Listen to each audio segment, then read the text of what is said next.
Friends, అన్ని రకాల apples తినాలి అంటే ఎన్ని ఇయర్స్ పడుతుందో తెలుసా? ఇతను ఒక సిట్టింగ్లో ఎన్ని బీర్లు తాగాడో తెలుసా? ఇతను ఎందుకు పేరెంట్స్ పైన కేసు పెట్టాలని అనుకున్నాడో తెలిస్తే మీరు షాక్ అవుతారు. ఇలాంటి మరెన్నో ఇంట్రెస్టింగ్ ఫ్యాక్ట్ తెలుసుకోవడానికి లెట్స్ స్టార్ట్ అవర్ ఎపిసోడ్. ఈ ఫ్యాక్ట్స్ ఉన్నాక మీరంటారు,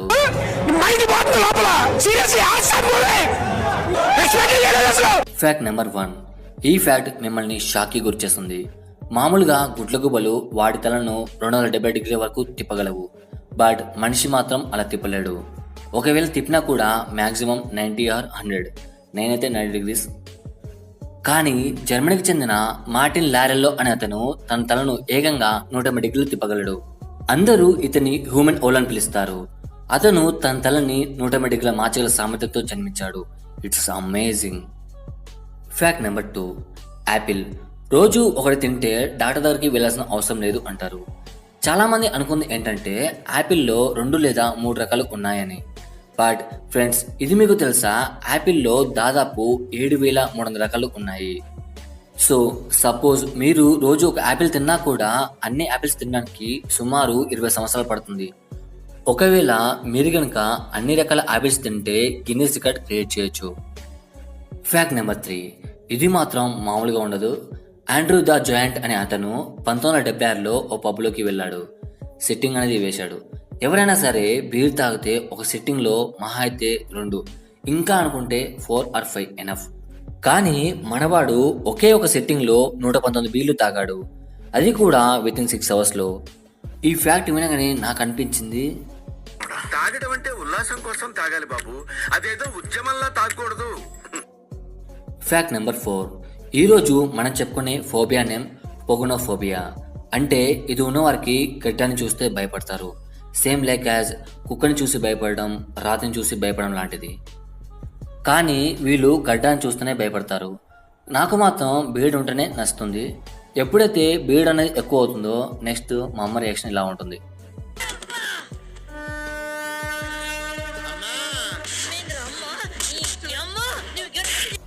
మరీ ఇంతలా ఏముండదు, బట్ తిట్ల పురాణ మాత్రం ఉంటుంది. మీకు గడ్డం ఉంటే ఇష్టపడతారా, లేకుంటే ఇష్టపడతారా? నాకు కామెంట్లో చెప్పండి. Fact number 5. మన ఇండియాకు చెందిన 23 ఏళ్ల కుర్రాడు అదితెలి అనే అతను ఓ గిన్నిస్ వరల్డ్ రికార్డును క్రియేట్ చేశాడు. అదేంటంటే కాశ్మీర్ నుండి కన్యాకుమారి వరకు కేవలం 8 రోజుల్లో వెళ్ళాడు. అది కూడా పెడలింగ్ ద్వారా సైకిల్పై 8 రోజుల 1 గంట 30 నిమిషాల్లో 3,600 కిలోమీటర్లు అత్యంత వేగవంతంగా వెళ్లి గిన్నిస్ వరల్డ్ రికార్డును క్రియేట్ చేశాడు.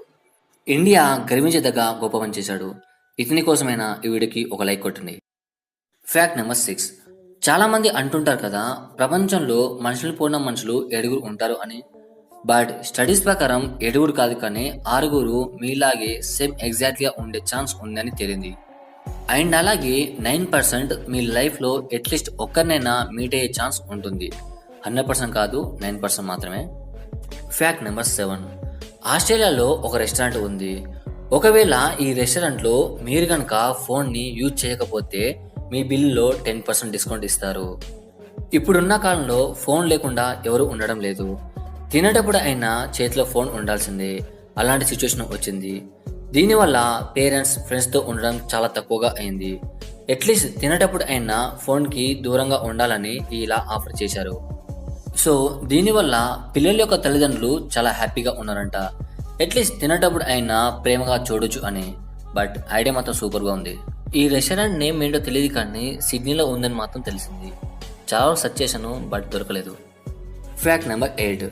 2019లో మన ఇండియాకు చెందిన 27 ఏళ్ల రాఫెల్ శామ్యూల్ అనే అతను వారి పేరెంట్స్ పైన కేసు పెట్టాలని అనుకున్నాడు. అతను చెబుతుంది ఏంటంటే, నా అనుమతి లేకుండా నన్ను కనడం తప్పు అని. అండ్ మేము ప్రపంచంలోకి వచ్చాక చాలా బాధని ఫేస్ చేయాల్సి ఉంటుంది. సో మీరే మమ్మల్ని పర్మిషన్ లేకుండా కన్నందుకు రెస్ట్ ఆఫ్ లైఫ్ మీన్స్ మిగతా జీవితాన్ని కూడా మీరే మమ్మల్ని భరించాలి. అంటే నెక్స్ట్ లైఫ్ బతకడానికి కూడా పేరెంట్స్ మనీ ఇస్తే ఇతను ప్రశాంతంగా బతుకుతానని అంటున్నాడు. దీనిపైన మీ ఒపీనియన్ ఏంటో కామెంట్లో చెప్పండి. ఎందుకు పుడతారో కూడా తెలియదండి మనుషులు. కొంతమంది బేసిక్ సెన్స్ ఉండదు మనుషుల దగ్గర. Fact number 9. ఈ ఫ్యాక్ట్ కొంచెం విచిత్రంగా ఉన్నా బట్ ఇట్స్ ట్రూ. నెదర్లాండ్స్లో అమ్మాయిల్ని శృంగారంగా చూడడం అనేది ఒక మానవ హక్కు. అది వారు తప్పుగా భావించరు. మైట్ బి ఇదే అనుకుంటా. ఆ దేశంలో ఎవరైనా వైకల్యంతో ఉన్నవారికి సపోజ్ వారికి ఎవరితోనైనా శృంగారం చేయాలనిపిస్తే దానికి కావాల్సిన మనీ గవర్నమెంట్ పే చేస్తుంది. అంటే ప్రతిసారి కాదు, పర్ మంత్ ఒకసారి. సో సంవత్సరానికి 12 సార్లు ఇస్తుంది. సో దీనివల్ల వారికి స్ట్రెస్ తగ్గే ఛాన్స్ ఉంటుంది అని ఇలా గవర్నమెంట్ మనీ పే చేస్తుంది. Fact number 10. సింగపూర్ దేశంలో క్రైమ్ రేట్ అనేది చాలా అంటే చాలా తక్కువగా ఉంటుంది. ఏ విధంగా అంటే అక్కడ ఉండే చాలా షాప్స్ని రాత్రి కూడా క్లోజ్ చేయరు. మైట్ బి ఇలాంటి సిచ్యువేషన్ మన దేశంలో కూడా ఉంటే బాగుండేది అనుకుంటా. ఐ హోప్ మీకు వీడియో నచ్చిందని అనుకుంటున్నాను. ఒకవేళ వీడియో నచ్చితే లైక్ అండ్ షేర్ చేసి కొంచెం ఎనర్జీ ఇస్తారని అనుకుంటున్నాను. అండ్ అలాగే నెక్స్ట్ వీడియో మిస్ అనుకుంటే మన ఛానల్కి తప్పకుండా సబ్స్క్రైబ్ అవ్వండి. Thanks for watching. జై హింద్.